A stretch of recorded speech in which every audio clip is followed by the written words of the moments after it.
he should find somewhere that doesn't have an extradition treaty with Britain, or he will be spending time at Her Majesty's or His Majesty's pleasure. Extraordinary. Just to be very clear, you now believe that there is a realistic path to Prince Andrew ending up behind bars, ending up jailed? Yes, I mean, clearly the Met have kind of fudged it in the past with investigations. The National Crime Agency were lobbied by MPs 20 years ago and nothing happened. But I've certainly offered information that I have, which couldn't go in the book, that I would give the National Crime Agency.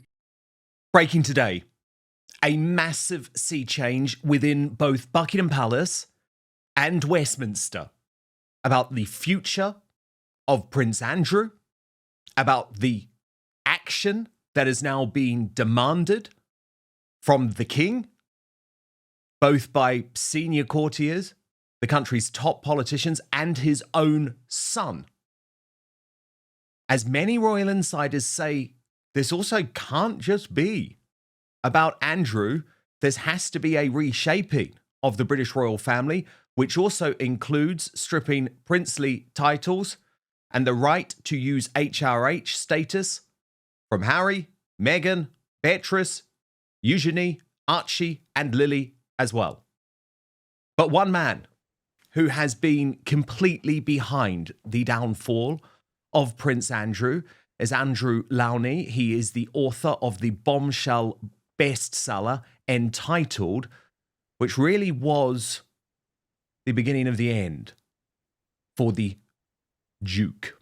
And he still is a Duke, despite this farcical announcement last week. Andrew Lownie, so great to have you back on Outspoken. There is a huge amount to get to today. This crisis is going, the political ramifications are vast.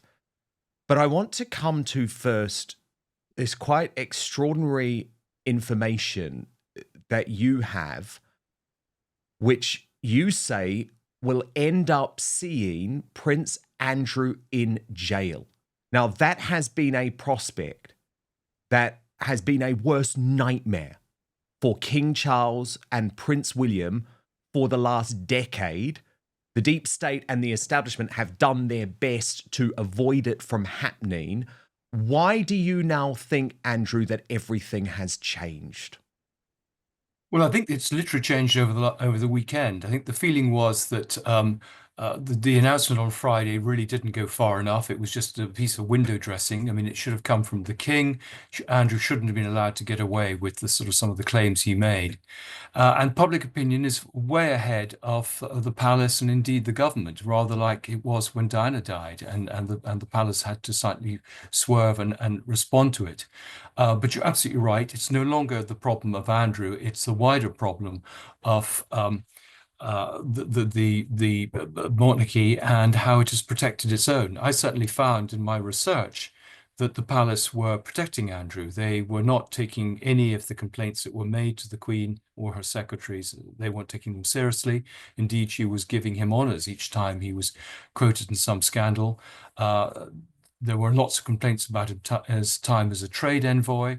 He was exploiting his royal position for his own personal gain, and that was true also of Sarah Ferguson. And yet again, nothing was done. And I think the feeling of hope was that basically a deferential press wouldn't address this, and they could the news agenda would allow them to move on. But I think the public are pretty fed up with that approach. I think William has clearly seen the huge reputational damage to the monarchy from Andrew, and that the body politic has been infected by his diseased limb. And I think politicians, though they've had the sort of three-line whip not to talk about it, are increasingly getting pressure from their constituents to actually say that there must be legislation to rid him of these titles. I mean, it was a farce. Nothing really changed for him on Friday night.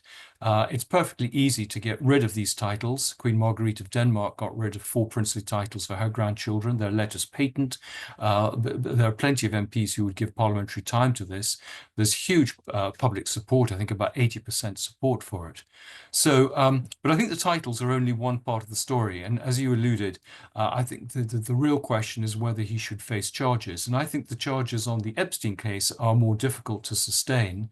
I think because of the age of Virginia Virginia Giuffre when she was here. But I think there's certainly a case for misconduct in public office, not just by getting his police protection officer basically to smear Virginia Giuffre, but also his activities as a special trade advisor, representative.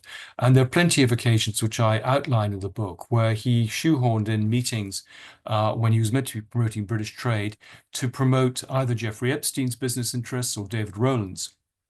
There are plenty of instances where he took a commission, not because he was promoting British trade, he was actually promoting a Greek water company. And these should have been investigated. There are plenty of court cases where mysterious large sums of money found their way into his account, and indeed Sarah Ferguson and one of the daughters, which can't be explained. And so I think, if if there's a proper investigation, I think they will find that there was financial corruption within not just a senior member of the royal family, but that was supported by the connivance of the institution itself.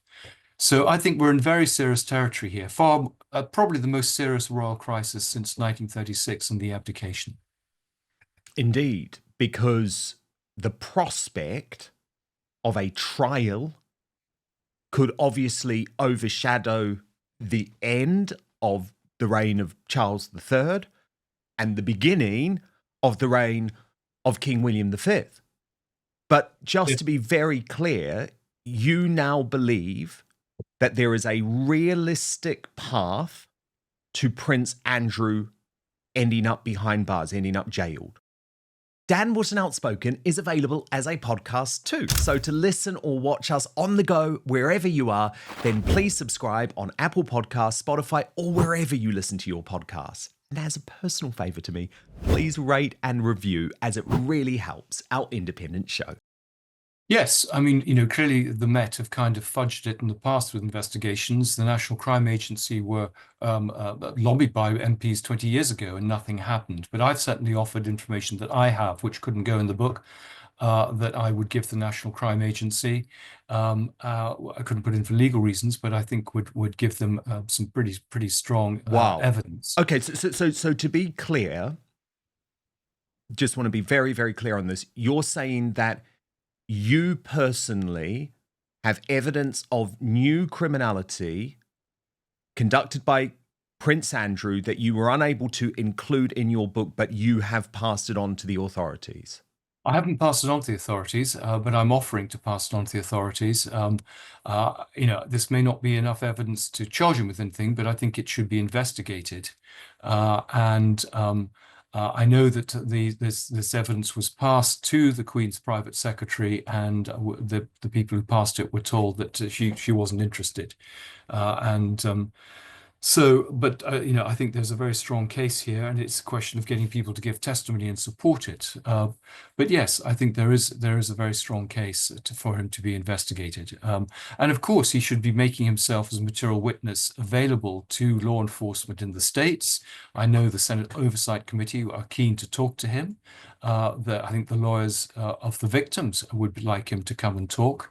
We've got to remember that when he actually ran away to Balmoral to get away from having any summons served on him, and clearly the release of these various emails in the recent weeks has shown that he has lied repeatedly about the extent of his relationship with Epstein. And I think the feeling is, if he's lied about these things, which he was very adamant about on Newsnight, then what else is he lying about? This is a man who paid a huge sum to a woman he claimed never to have met, and has consistently refused to cooperate with anyone, even to give, as I say, evidence. He was staying in these houses on a regular basis. I have to say Sarah Ferguson was too, and she should be a witness. And yet they haven't volunteered their services here. So it does rather put a question of how deeply involved was Andrew in Epstein's operations. And the big revelation for me from the Virginia Giuffre book, but again, we have to be clear, Virginia Giuffre made a lot of allegations, not all of them stacked up. Certainly her claims against Alan Dershowitz were not true, for example, but it is a shocking claim in the book, which you may have been aware of, but was the fact that one of these sex sessions with Prince Andrew was actually an orgy with Epstein, but also a number of young women, some of whom she seems to suggest, although she doesn't seem to know for sure, could have been underage. Do you have any idea if that is true, if that did happen? Because isn't it surprising, Andrew, that we haven't heard from the other women? No, I mean, I don't think it is surprising. These were young girls flown in from Russia, often not being able to speak English. They were aspirant models, often from Jean-Luc Brunel's model agency. They will have disappeared into Russia. No one will be able to trace them. They probably can provide no evidence that they were on the island. There's no picture of them probably on the island. I mean, there may be records that Epstein kept, but it might be they're under false names. So I think it's very difficult to prove. This was an allegation she made in her own self-written book, The Billionaire's Playboy Club, which people criticized and said it wasn't true. I think the fact that Amy Wallace has put it in, there was a lot of due diligence, and they were very, very careful for this book that everything should be fact-checked and be verified. And so I would believe everything that's in this book. I think it's very frustrating that names haven't been given, but I mean, there's some pretty clear clues to the identity of some of these men. Well, the Prime Minister, she claims she was raped by a Prime Minister. Yes. Do you know who she's referring to? Yes, I do. I do. And that name has certainly been circulating on social media. Is it a British Prime Minister? No, no. Though Tony Blair was connected with Epstein, and we know that from a recent revelation about the meeting he had. I mean, clearly a very close relationship between Peter Mandelson. I mean, what I can say was that Tony Blair material was taken out of my book for legal reasons. So, things are coming out literally on a daily rate. I think this story has a long way to run. I do hope the Senate Oversight Committee gets their final member ratified. Of course, there's been a huge attempt by Trump and his administration to shut this story down. But what I've also seen since the book came out is a much more emboldened press, victims prepared to come forward and talk. I think there was it 16 victims who went to talk on Capitol Hill. And I think some of those will begin to talk more openly. We have Juliet Bryatt's book, Blue Butterfly, coming out next month. So this story, it's going to be a tsunami of revelations. And I hope that some of these people, these perpetrators, will be exposed. But Andrew is very much on the ropes, and I think if he is going to go abroad, he should find somewhere that doesn't have an extradition treaty with Britain, or he will be spending time at Her Majesty's or His Majesty's pleasure. Extraordinary.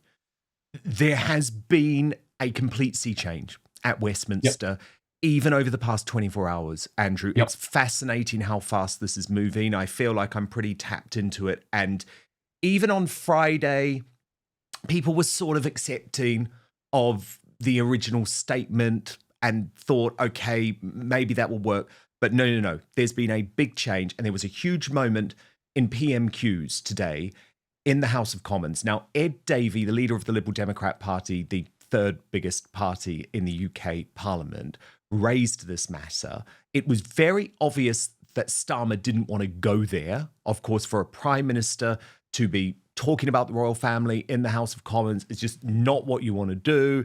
It's not, he has a close relationship with Charles.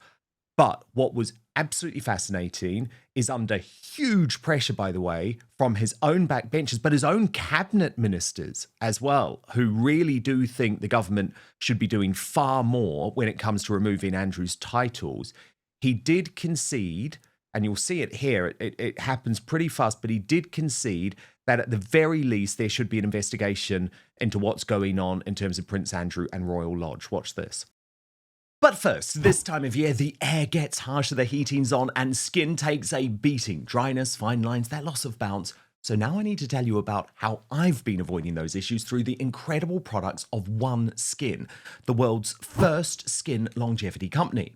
It's led by an all-female team of PhDs in skin regeneration and tissue engineering, and their standout technology is the OS1 peptide. Instead of just masking dryness, OS1 is designed to work at the cellular level, targeting senescent cells, the troublemakers behind wrinkles and reduced elasticity, so skin can behave more like its younger self. By addressing aging at the source, OS1 helps support a stronger moisture barrier, improves the look of firmness and bounce, and smooths rough, tired-looking texture. The result is skin that looks and feels more resilient, better hydrated, and visibly healthier, supported from the source rather than just the surface. The range is simple but powerful. The best sellers: OS1 Face, a moisturizer and longevity serum in one; OS1 Body for crepey, dry, or thinning skin, perfect when the seasons change; and OS1 Eye, their most concentrated formula for the delicate eye area. Every formula is dermatologist tested, safe for sensitive skin, NEA approved, backed by 5 published clinical studies, and trusted with over 10,000 5-star reviews. If you're ready to upgrade your routine for the colder months, start with Face and build from there. This season, don't just moisturize, support your skin at the cellular level with OneSkin. And for a limited time, you can try OneSkin with 15% off using code Outspoken at oneskin.co. That's 15% off at oneskin.co with the code Outspoken. After you purchase, they'll ask you where you heard about them. And please support our show and tell them it was via Dan Wootton Outspoken. Try OneSkin today. But now, back to the show. Mr. Speaker, given the revelations about Royal Lodge, does the Prime Minister agree that this House needs to properly scrutinise the Crown Estate to ensure taxpayers' interests are protected? The Chancellor herself has said that the current arrangements are wrong. So will the Prime Minister support a select committee inquiry so all those involved can be called for evidence, including the current occupant? Prime Minister. Well, it's important in relation to all properties, Crown properties, that there is proper scrutiny. I certainly support that. Massive moment. Yes, that's very interesting. Well, it was a very cosy arrangement that had been made. It wasn't put onto the open market as it should have done. I mean, I've been trying to get greater parliamentary scrutiny of the royal family for years. And I think we are beginning to move to that. I mean, there was this convention that you couldn't ask questions about the royal family. And of course, that gave them the get out of jail free card. And if this is an encouraging sign. I mean, there are many more things I'd like to see. I'd like to see the exemption removed from the Freedom of Information Act. I'd like to see a royal register. I'd like to see the royal wills unsealed in future, unless for it's the direct line of succession. So I agree that the royal family is on the back foot. Things are moving at a rapid pace, and it's now drawing in the government. I'm sure it's the constituents who are putting pressure on the MPs that they actually need to basically make some parliamentary time. I would like a parliamentary investigation into Andrew's time as a special trade envoy, and to have the ambassadors who have not spoken, particularly those in Azerbaijan and Kazakhstan, where he was up to a lot of mischief, and Ukraine, to have to give evidence on oath. I mean, I think it's appalling that these people have refused themselves to talk. They wouldn't talk to me. They haven't been talking about what was going on. And I think there's still a lot of pretty damaging material on Andrew to come out. And I think if it's been seen that the British government actually was turning a blind eye to some of these activities, that is, as you say, a very big story. The other big story, of course, is that behind the scenes, there is tension between King Charles and his son, the heir to the throne, Prince William, over how to deal not just with Andrew, but the other wayward royals. And what seems to be happening, Andrew, certainly my sense of this, but I'm interested to know what you're hearing, is that William is increasingly winning this battle of wills. And what William wants is for Charles to actually go much further. He does want this letters patent, and it would mean not just stripping Andrew of the Duke title, but also his ability to even call himself Prince, which is, of course, something that dates right back to George V, I think in 1917. But he wants that stripped. But he also wants Beatrice and Eugenie, the 2 daughters, to be stripped of their princess title. But perhaps most significantly for William, given the trouble coming down the road, is he wants Harry, Meghan, and their 2 children, Archie and Lily, to also be included. Now, you can understand in a way why Charles is resisting this, because it puts him in arguably an impossible position with his son and with his brother. But I think, Andrew, this is now an absolute necessity I And agree. Charles has to do this now because he's losing control. Yep, I agree. I think that your analysis is absolutely right. William can see the problem. I think this would get ahead of all the problems that are coming up the path anyway. He doesn't. Has a much more sort of a detached view of the thing. He doesn't have clearly these sentimental attachments that Charles has. But there are embarrassing bits about both Beatrice and Eugenie. Clearly, Harry and Meghan is a problem with their children. So I think that is the way to go. Absolutely. I mean, William does want a streamlined monarchy, a much more European-style monarchy. I think we're in a transitional stage. William is calling more of the shots. Charles is looking at his legacy. William is looking at governance. And I think Charles is accepting that William's views should now begin to prevail because we are probably moving, I would say, within the next few years to a new reign.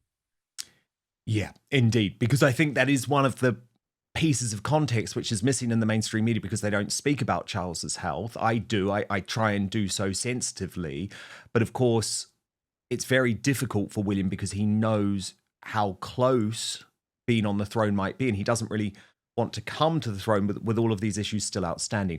But look, I also want to speak about the relationships within the York family, because you've written for the Daily Mail saying some of his own family are now turning on him.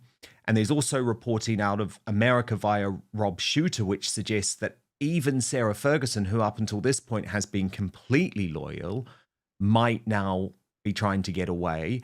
And also question marks over the daughters, Beatrice and Eugenie, who are facing their own criticism. I guess for a long time, Andrew, the sort of narrative in the mainstream media was, oh, we've got to feel sorry for these two daughters. Again, that seems to be changing a little bit too. And there's a suggestion that maybe they are in some way complicit. Yes, Is that unfair? I mean, I think that is very fair. I mean, for example, money was being passed through one of the daughters' bank accounts in these unexplained sums in the Salman Turk High Court case.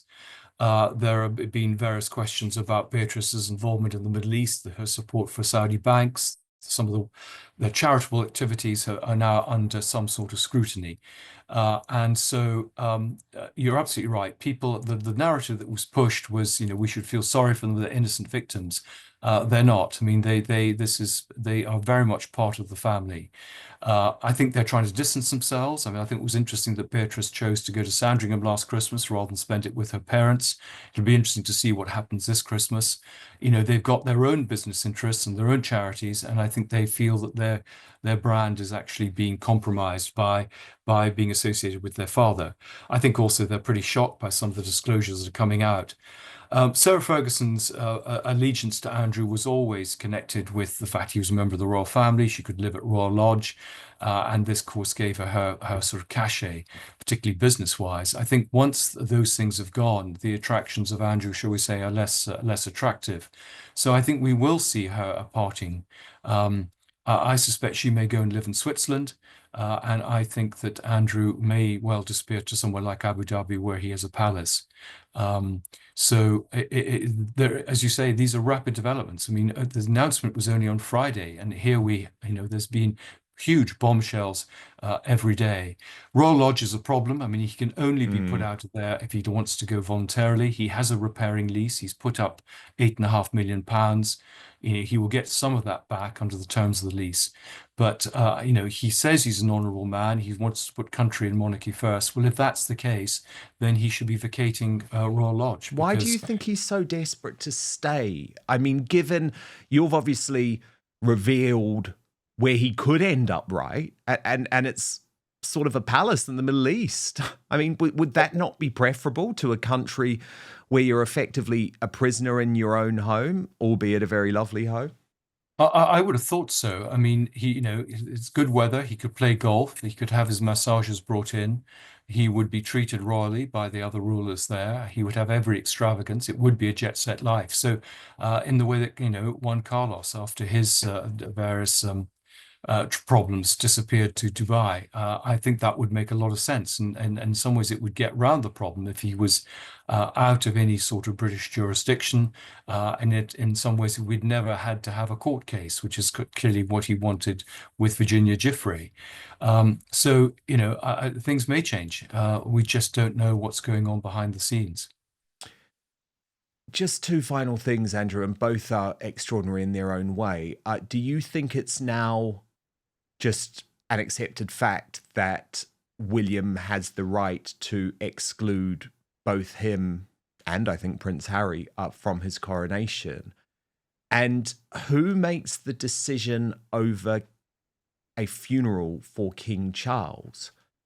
Because William will obviously be monarch at that point, and he seems to now have this new bottom line that no monarch should be pictured in public with Andrew.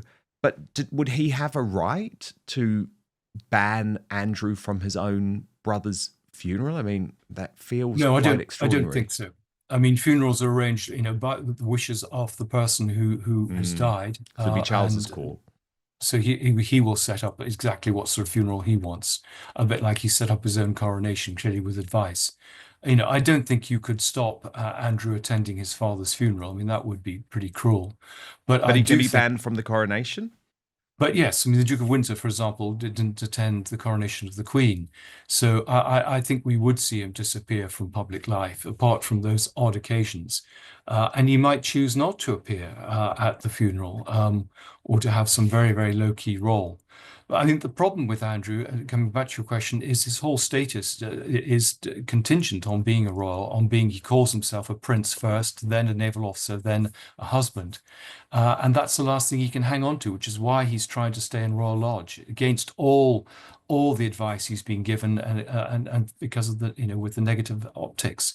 But he's a very stubborn man. I mean, and he is feels very entitled. He feels this desire for droit de seigneur. He believes in divine right of kings. And so it's going to be very hard to persuade him. I think the only way to do it is to put pressure on him through whatever is going to happen to his daughters. He's very protective of them. And if he felt that somehow they would be penalized because of his behavior, he might change. I think also money, because I think the great worry is that Andrew or Fergie will find some Omid Scobie figure to tell their story. And they will have a lot of stories about the royal family. I think William's prepared to take that hit, but I don't think that Charles is prepared to do that. But you're absolutely right. They need to clean the stables before poor William takes over. He doesn't want to inherit this mess. I think there's a lot of public support for what the sort of suggestions that you've made. And it would get ahead of the narrative. Just do it. It's a really quick thing. Actually, because there's all of these arguments that are made by people close to Starmer or the palace. Oh, we don't want to take up parliamentary time. Honestly, this could be done so quickly. It could be done so quickly if they wanted it to be done. But look, absolutely incredible book, entitled, and I believe, Andrew, there is a new version with more bombshells, which will be on the way at some point. Yes, next summer. I've already got 60 new pages, so it will be substantially different. Amazing. Well, look, incredible historic book. So great to have you back on Outspoken, Andrew Lownie. Thank you so much. Thank you. And we will reveal today's Greatest Britain and Union Jackass in just one moment. First, to your feedback. Lots of you commenting on Mike Graham being suspended from Talk TV. Jose Pontes says, I hope he leaves, as Mike was the only person there with common sense. Terry Edmonds says they always get rid of the best ones. I was an avid listener, but they won't even mention Ben Habib or Tommy Robinson, and now Mike Graham gone. But Avto Matt 4774 says he's obviously not telling the truth. Come on, fellas, let's be honest here. Mike should just own it. So that's very interesting feedback, and we will be keeping on this story as the week goes on, of course. A reminder of your Union Jackass nominees today. Narinder Kaur, nominated by It's Only Me 44 for wanting GB News shut down over their coverage of Meghan Markle. Nadia Swala, nominated by Mother Clanger for her ridiculous rant about poor Palestinian men. And Jess Phillips, nominated by Sarah Booth for her hysterical response to the grooming gangs inquiry farce in the Commons yesterday.